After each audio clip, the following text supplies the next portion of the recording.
히브리서 4장 14절에서부터 5장 10절까지의 말씀인데요. 저와 여러분이 한 절씩 번갈아 가면서 읽도록 하겠습니다.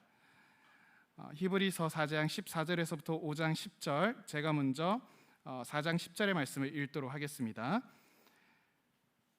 그러므로 우리에게 큰 대제사장이 계시니 승천하신 이 곧 하나님의 아들 예수시라. 우리가 믿는 도리를 굳게 잡을지어다. 우리에게 있는 대제사장은 우리의 연약함을 동정하지 못하시리가 아니요 모든 일에 우리와 똑같이 시험을 받으신 이로되 죄는 없으시니라. 그러므로 우리는 긍휼하심을 받고 때를 따라 돕는 은혜를 얻기 위하여 은혜의 보좌 앞에 담대히 나아갈 것이니라. 대제사장마다 사람 가운데서 택한 자이므로 하나님께 속한 일에 사람을 위하여 예물과 속죄하는 제사를 드리게 하나니, 그가 무식하고 미혹된 자를 능히 용납할 수 있는 것은 자기도 연약에 휩싸여 있음이라. 그러므로 백성을 위하여 속죄제를 드림과 같이 또한 자신을 위하여도 드리는 것이 마땅하니라. 이 종기는 아무도 스스로 취하지 못하고 오직 아론과 같이 하나님의 부르심을 받은 자라야 할 것이니라. 또한 이와 같이 그리스도께서 대제사장 되심과 스스로 영광을 취하심이 아니요 오직 말씀하신 이가 그에게 이르시되 너는 내 아들이니 내가 오늘 너를 낳았다 하셨고, 또한 이와 같이 다른 데서 말씀하시되 내가 영원히 멜기세덱의 반차를 따르는 제사장이라 하셨으니, 그는 육체에 계실 때에 자기를 죽음에서 능히 구원하실 이에게 심한 통곡과 눈물로 간구와 소원을 올렸고 그의 경건하심으로 말미암아 들으심을 얻었느니라. 그가 아들이시면서도 받으신 고난으로 순종함을 배워서 온전하게 되셨은즉 자기에게 순종하는 모든 자에게 영원한 구원의 근원이 되시고, 같이 읽으시죠. 하나님께 멜기세덱의 반차를 따른 대제사장이라 칭하심을 받으셨느니라. 아멘. 여러분들 혹시 1989년에 나온 죽은 시인의 사회라고 하는 영화를 알고 계신가요? 정말 인상 깊은 영화이기 때문에 여러분들이 꼭 한 번은 보셨으면 좋겠습니다. 뭐 그러지 않더라도 요즘 유튜브로 이제 워낙 요약이 잘 되어져 있으니까 그걸 보셔도 좋고요. 그리고 사실 이 영화가 소설이 원작입니다. 사실 소설이 훨씬 더 재미있거든요. 책 안 읽으시죠? 네. 그 책 또한 여러분들이 함께 좀 보시면서 한번 여러분들이 그 깊이를 한번 좀 느껴보시면 좋을 것 같은데요. 이 배경이 된 게 이제 사립고등학교입니다. 근데 그 학교의 선배 출신인, 졸업생 출신인 키팅 선생님이 참여를 하십니다. 근데 그 키팅 선생님이라고 했을 때 키티? 약간 이제 해가 뭔가 귀염뽀짝한 약간 느낌이긴 하겠지만 전혀 그러지 않고 굉장히 이제 카리스마 있으면서 학생들이 가지고 있는 생각을 바꾸어 주시고 변화시켜 주는 정말 특별한 재능을 가진 선생님입니다. 그런데 그 선생님이 문학 수업인데 시개론 책을 가지고 이제 시작을 하는 거예요. 그런데 이거를 처음에 딱 보더니 야, 몇 페이지에서 몇 페이지까지는 다 찢어버려라 라고 이야기를 하는 거예요. 애들이 다 망설이면서 이게 뭐 무슨 일이냐 하고 있는데 선생님이 과감하게 그거를 자기 책부터 찢어버리니까 학생들이 그 책을 찢기 시작을 합니다. 그리고 그거를 별로 좀 따르고 싶지 않아 하는 그 이상한 좀 뭐랄까요, 그 흐름을 별로 따라가고 싶지 않은 정해놓은 틀의 안에서 있고 싶어하는 학생들 또한 뭔가 의도치 않게 따라가곤 하였죠. 근데 그 선생님이 굉장히 이제 특별한 일들을 많이 합니다. 졸업한 선배들의 그 사진들을 하나하나 보여주면서 야, 이 선배들이 여기에서 한 가닥씩 다 했지만은 이제 세상을 다 떠난 사람들이다. 그러니까 너희들이 무언가 올라서려고 하는데 너무 애를 쓰지 말고 오늘 하루를 즐겁고 행복하게 지내는데 힘을 쏟아라 라고 이야기하시면서 카르페 디엠이라고 하는 이야기도 합니다. 그리고 어떨 때는 그 시가 어떤 문법 그리고 가지고 있는 어떤 구조 이런 거에 얽매이는 게 아니라 우리의 마음에서 울리는 이야기를 할 수 있어야 된다고 이야기를 하시면서 책상에 올라가서 뭐 시를 낭독하게끔 하던가 아니면은 예전에 있었던 그 비밀 클럽 같은 것들을 한번 이야기를 해주어서 서로의 마음들을 울리고 또한 마음 가운데 크게 감동이 되어졌던 시를 낭독하는 그런 모임들까지 이야기를 해주면서 하나하나 학생들이 가지고 있는 생각들을 깨게 만들어 준 거죠.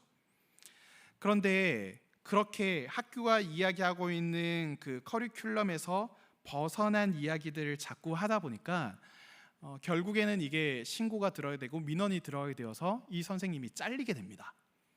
근데 이 선생님이 잘리게 되면서 자기가 그 반으로 다시 들어가서 짐을 챙겨서 이제 가지고 나와서 막 뒷문으로 나가려고 하던 그 시점에 한 학생이 책상 위로 올라가서 외칩니다.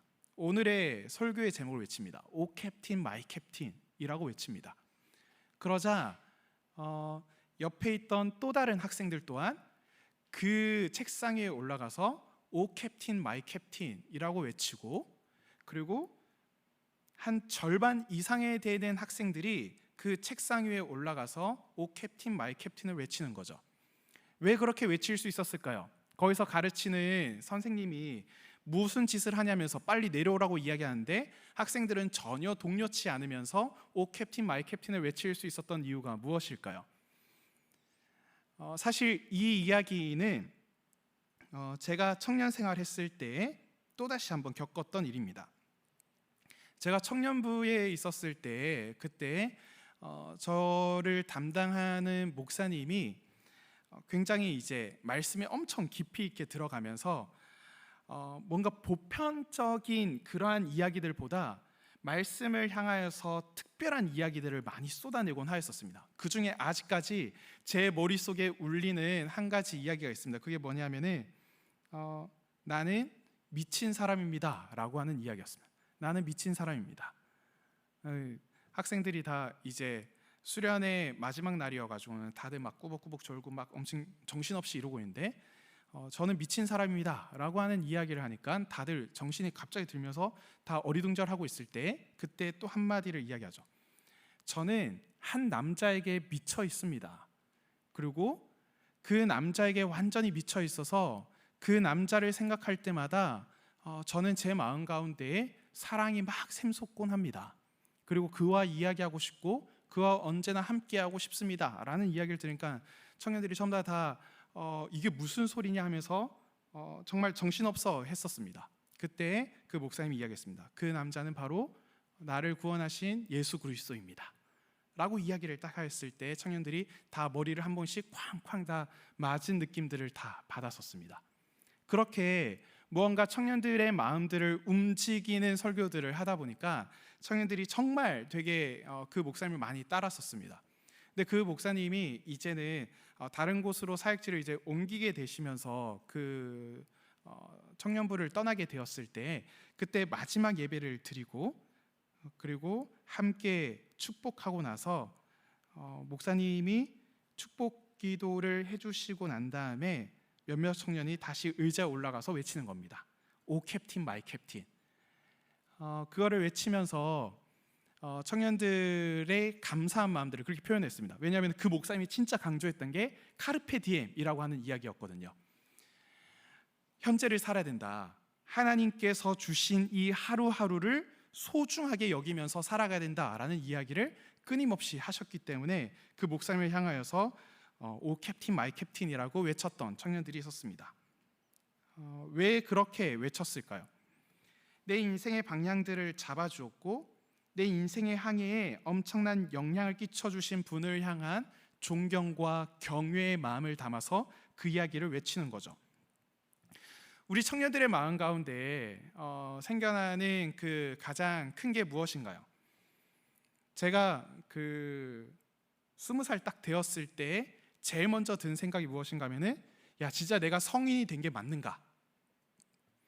그리고 10년이 딱 지나서 30살이 되었을 때 제 마음 가운데 드는 생각이 무엇이냐면은 나 지금 20살로 돌아간다 하더라도 나 진짜 그 역할을 잘할 수 있을 것 같다라는 생각이 막 드는 겁니다.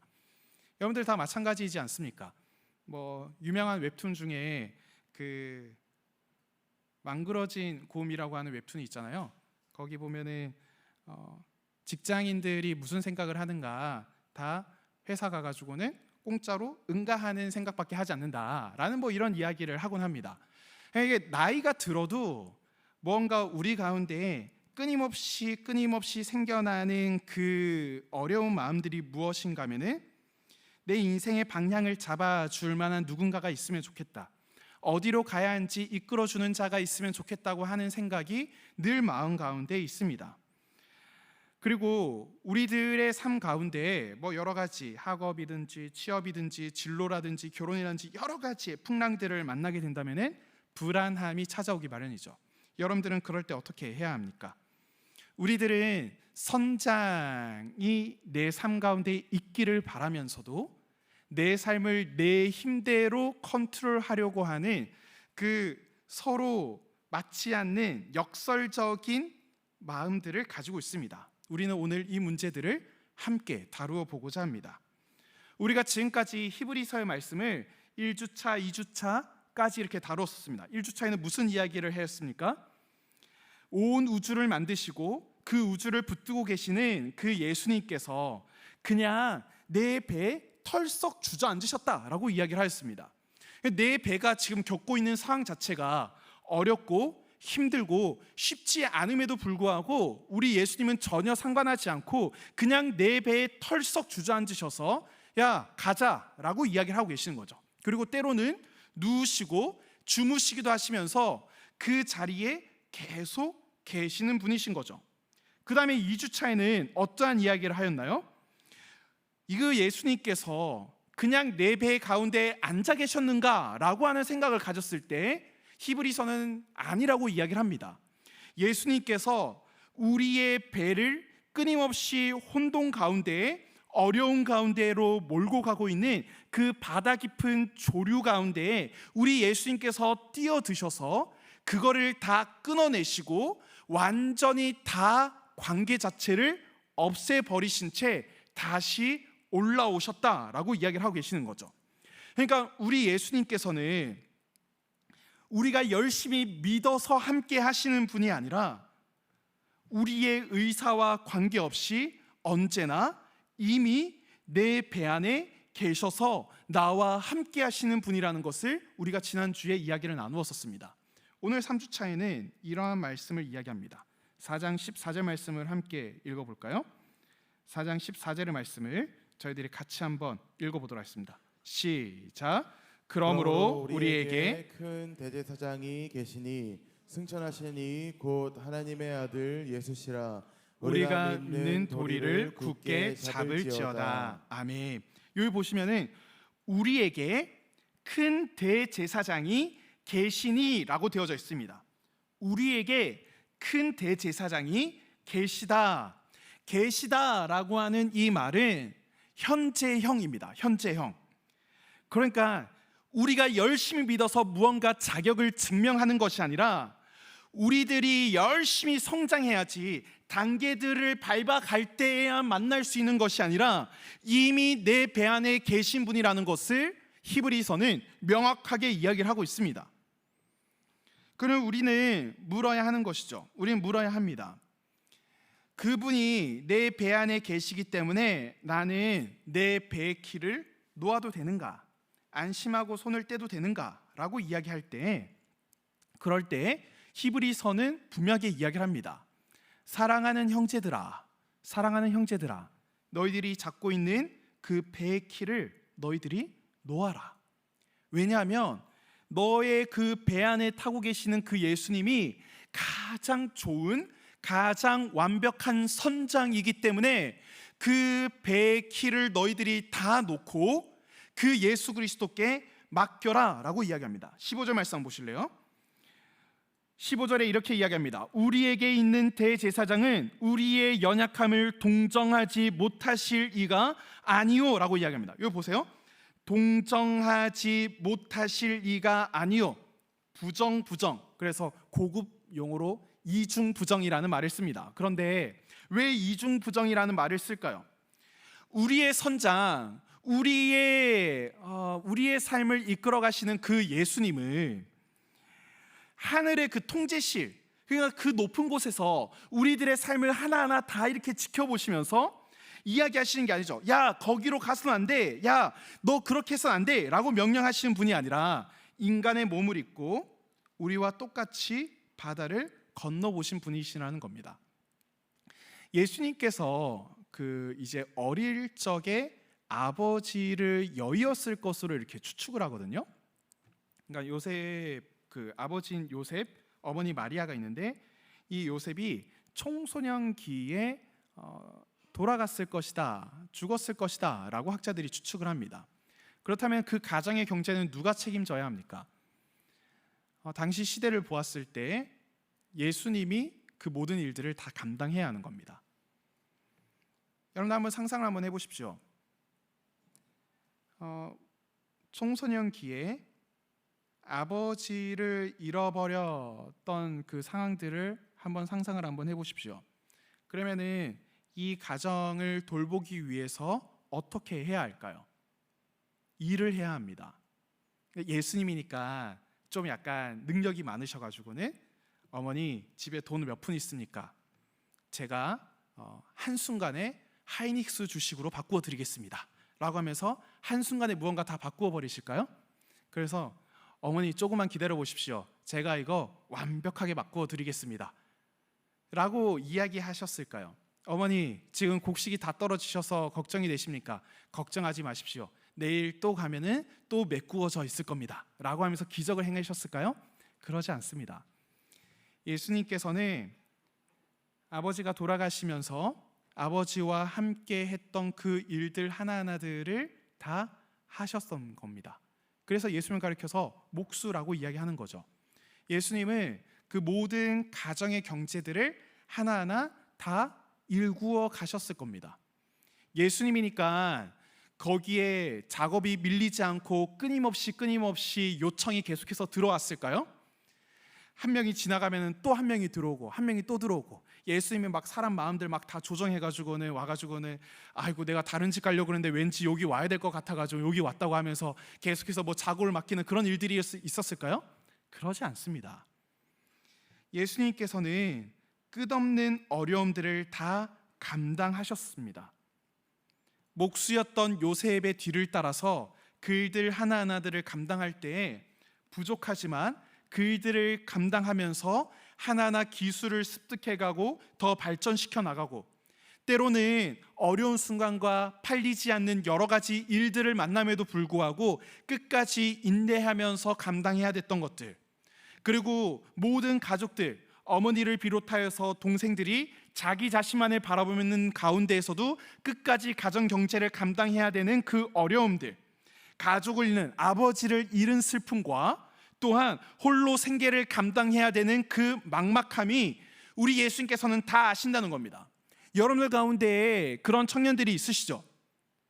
부모님 중에 한 분을 잃어버리거나 또한 가정의 경제가 어려운 순간 가운데 있는 분들이 있을 겁니다. 그런 가운데 야, 하나님이 이거를 어떻게 하셔? 하나님 뭐 뭐든지 다 아시니까 뭔가 알긴 하겠지만은 이거를 안 겪어봤는데 정말 아시기는 할까? 홀로 있는 그 괴로움과 아무도 나를 만나주지 않는 그 슬픔과 경제적으로 무언가 해결되지 않는 그 어려움들 가운데 막막한 그 순간들을 과연 아실까라고 하는 그 이야기에 히브리서 기자가 이야기를 하고 있는 겁니다. 아니다라고 이야기하고 있는 거죠. 예수님께서 그 마음들을 아실까? 잘 모르실 것 같은데 라고 하는 그 질문에 히브리서 기자는 명확하게 이야기를 하고 있는 거랍니다. 아니다, 다 알고 있다 라고 명확하게 이야기를 하고 있는 겁니다. 또 예수님은 또 어떠한 상황 가운데 계셨나요? 사역을 시작하셨을 때 사람들의 비난을 엄청나게 많이 들었습니다. 쟤는 우리 동네에서 목수질 하는 애가 아니냐?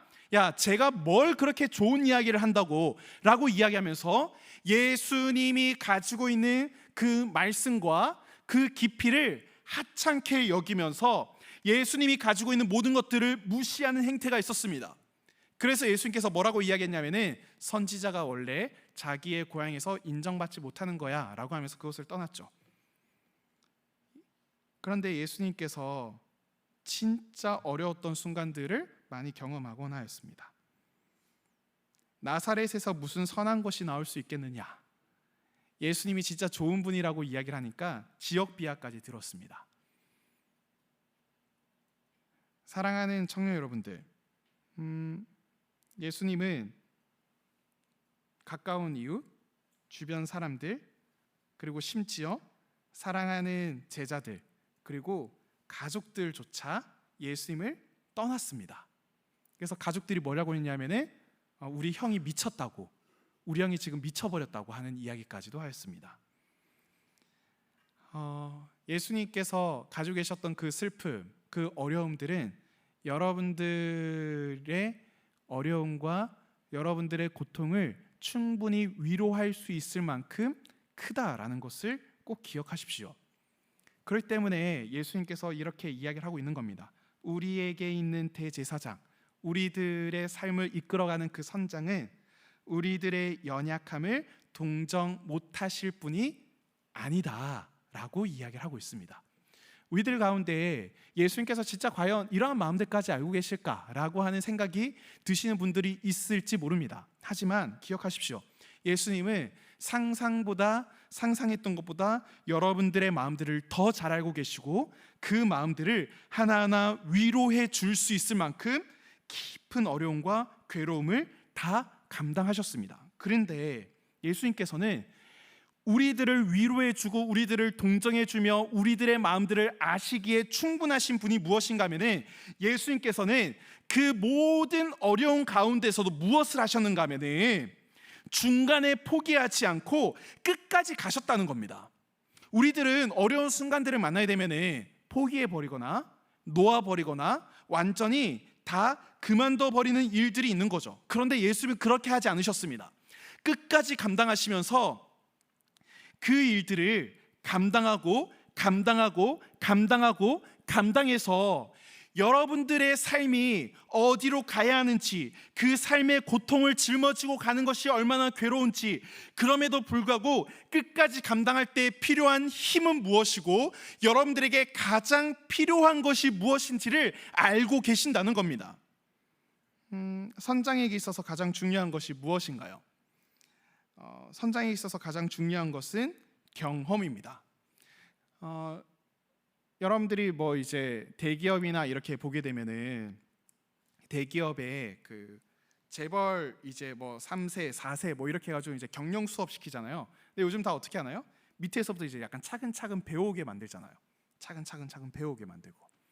그리고 장교 같은 경우에도 가장 진급이 잘 되는 곳이 어디냐면은 험한 곳에 있었던 장교들이 진급이 잘 되곤 합니다. 물론 라인을 잘 타야 되긴 하긴 하지만요.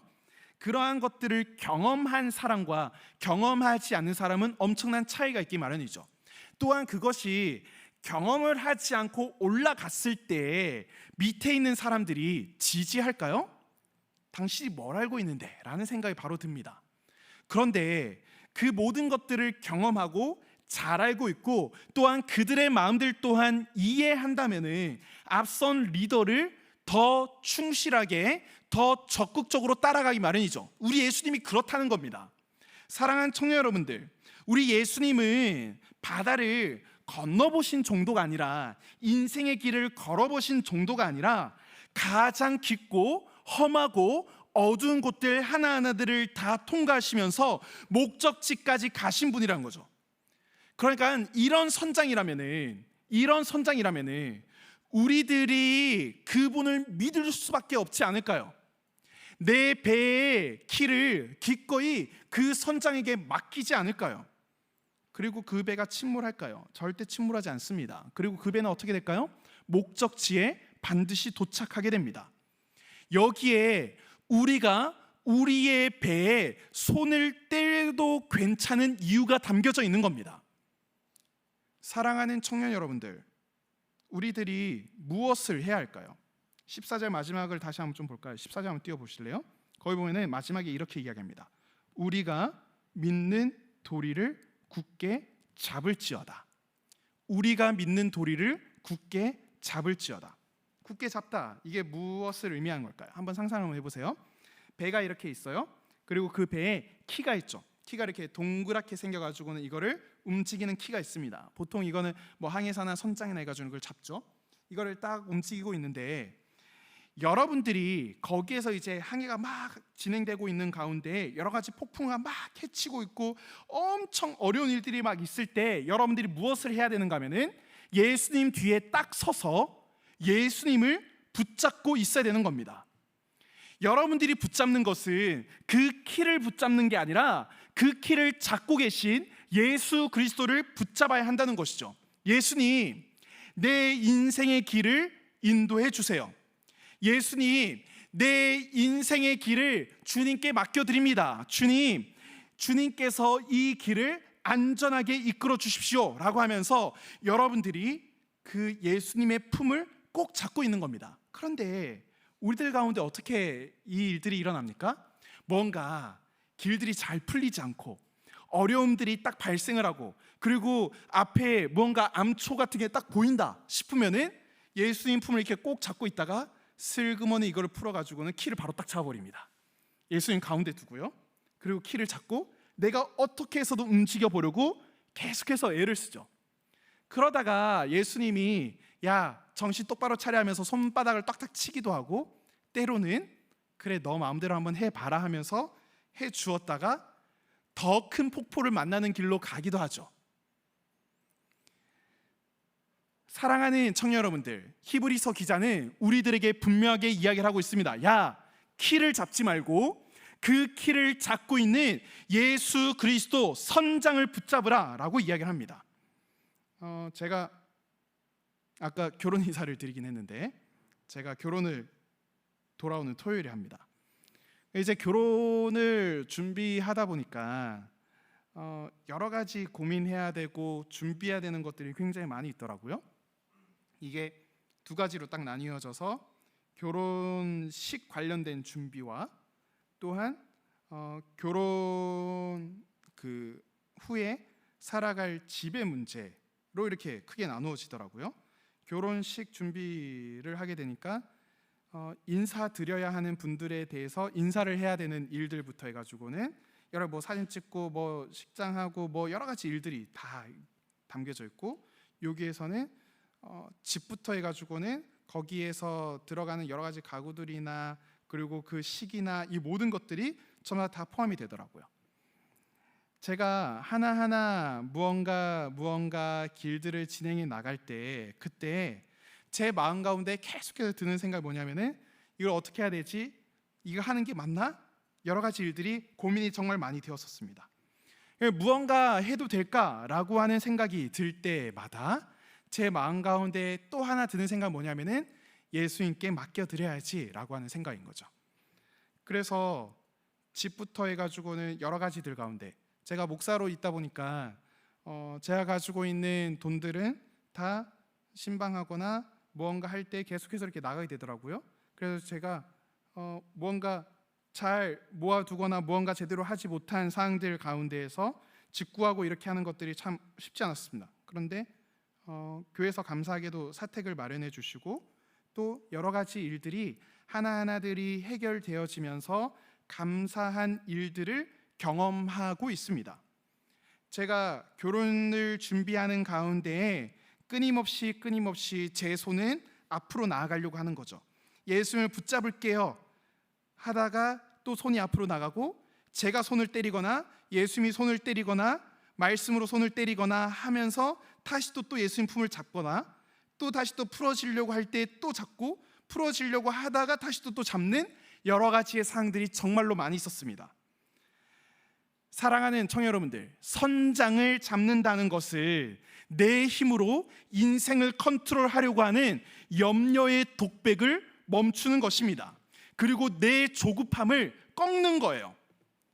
여러분들이 가지고 있는 여러 가지 염려들, 이렇게 가다가 암초가 부딪힐 것 같은데 라고 할 때 여러분들은 그 암초를 피할 방법을 먼저 생각하시나요? 아니면은 예수 그리스도께 나아가는 것을 먼저 하십니까? 여러분들은 인생의 항로의 경로를 진행해 나갈 때 여러분들은 무엇이 더 좋고 무엇이 내 삶에 편안함을 주는가를 생각하십니까? 아니면은 예수 그리스도께 나가는 것을 먼저 하십니까? 우리들이 예수 그리스도 그분의 선장을 잡는다는 것은 내 힘으로 인생을 컨트롤하려고 하는 생각을 벗어버리고, 또한 염려의 마음들을 다 내려놓고, 또한 내 조급함을 꺾어야 하는 것입니다. 내가 당장 취업이 돼야 될 것 같고 무언가 준비하는 것들이 딱딱딱 맞아 떨어져야 할 것 같은데, 선장이신 예수님께서 내가 어떻게 이끌어갈지 하나하나 이야기하면서 예수님 이 길로 가야 하니 예수님 이 길로 잘 갈 수 있도록 도와주세요 라고 하는 것이 과연 예수님을 붙잡는 겁니까? 아니면 내가 키를 붙잡으려고 하는 것입니까? 우리들은 내 욕망을 위하여서, 내 생각을 드러내기 위하여서, 내 생각대로 일들이 진행되기 위하여서 예수님께 이야기하는 경우들이 참 많이 있습니다. 그리고 그 욕망들이 신앙적인 척하면서 키를 빼앗아 버리려고 하는 충동으로 나타나곤 하죠. 그런데 그 충동을 이겨내고 하나님의 타이밍을 기다리며 우리의 선장이신 예수님을 꽉 껴안고 버티는 것이 너무나도 필요합니다. 16절 말씀 한번 보실래요? 같이 한번 읽어봅시다. 함께 읽어볼게요. 시작. 그러므로 우리는 국률하심을 받고 때를 따라 돕는 은혜를 얻기 위하여 은혜의 보좌 앞에 담대히 나아갈 것이니라. 아멘. 은혜의 보좌라고 이야기하고 있어요. 은혜의 보좌. 굉장히 중요한 이야기입니다. 보좌라는 곳은 어떠한 곳인가요? 통치하는 곳입니다. 통치하는 곳요. 무언가 다스리는 곳입니다.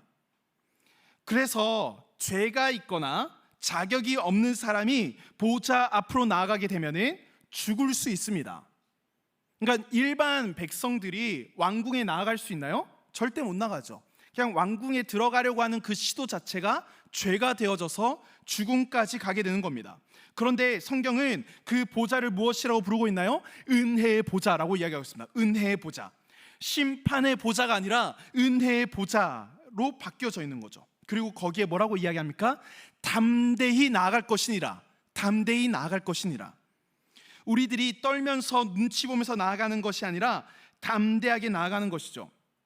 얼마나 놀라운 이야기냐면요, 우리를 가리켜서 히브리서 기자가 뭐라고 이야기하냐면은 무식하고 미혹된 자라고 이야기합니다. 무식하고 미혹된 자. 그러니까 하나님을 믿는 지혜, 하나님을 아는 지혜가 없어서 무식하고, 또한 세상의 이야기에 계속해서 귀를 기울이는 미혹된 자라고 이야기를 하고 있죠. 그런데 실수하고 미혹당하고 끊임없이 넘어지는 우리, 그리고 끊임없이 틈만 나면은 키를 잡으려고 손을 뻗는 우리들을 향하여서 뭐라고 이야기하냐면은, 야 너희들 또한 은혜의 보좌 앞에 담대히 나아갈 수 있어 라고 이야기하죠. 그 은혜의 보좌 앞에서 우리가 얻을 수 있는 것이 두 가지라고 이야기합니다. 첫 번째가 긍휼하심. 우리가 실수를 많이 하고 넘어지고 우리 마음대로 함에도 불구하고 실수를 덮어주는 사랑을 베풀어 줄 것이다 라고 이야기합니다. 두 번째, 때를 따라 돕는 은혜를 받을 것이다 라고 이야기합니다. 때를 따라 돕는 은혜. 가장 정확하고 가장 좋은 타이밍에 이루어지는 은혜를 경험하게 되는 것이죠. 너무 늦지도 않게, 너무 이르지도 않게 가장 필요한 그 순간에 도움을 주시는 겁니다. 제 인생 가운데서도 이해되지 않는 여러 순간들이 많이 있습니다. 가장 이해되지 않는, 아직까지도 제가 해결되지 않는 일들이 하나 있는데, 그게 뭐냐면은 제가 고등학교 1학년 때 그 어린이 전도협회라고 하는 선교 단체에서 국제 대회, 그러니까 모든 그 열려 있는 나라들이 미국에서 함께 모여서 거기에서 국제 대회를 하는 시간이 있었던 거예요. 그래서 제가 저보고도 함께 가자고 이야기를 해서 제가 너무나도 감사한 기회를 받아서 돈을 마련해야 되는 거예요. 그런데 저희 아버지 목사님이셔서 미국 갈 만한 돈을 보내주지 못하고 어떻게 할까 고민을 하다가 저희 어머니가 이모한테 한번 연락을 한번 해봐라. 저희 이모가 초등학교 선생님이셨거든요. 그래서 이모한테 연락을 해서, 제가 남한테 부탁이나 이런 거 하는 정말로 힘들어하는데 이모한테 연락을 해가지고 이모한테 이야기를 했습니다. 이모, 저 진짜 한번 도와주시면 안 되겠냐. 제가 미국에 한번 꼭 가보고 싶다. 그래서 이모가 금액이 얼마인지를 물으시고 그 금액을 통으로 그냥 보내주셨습니다. 제가 빌려달라고 그랬거든요. 그런데 갚을 필요 없다고 하면서 그거를 그냥 그대로 주셨습니다. 돈 마련되었죠. 학교에다가 이야기를 했는데 학교에서 뭐라고 이야기했냐면은 이거 배려해 줄게. 미국 갈 수 있는 기회 흔치 않으니까 배려해 줄게 라고 이야기를 하면서 기말고사가 있는데 제가 그 기간이 중간고사가 겹쳐졌거든요. 그래서 중간고사 성적을 할 때 기말고사 성적에 80%를 넣어줄게 라고 이야기를 한 겁니다.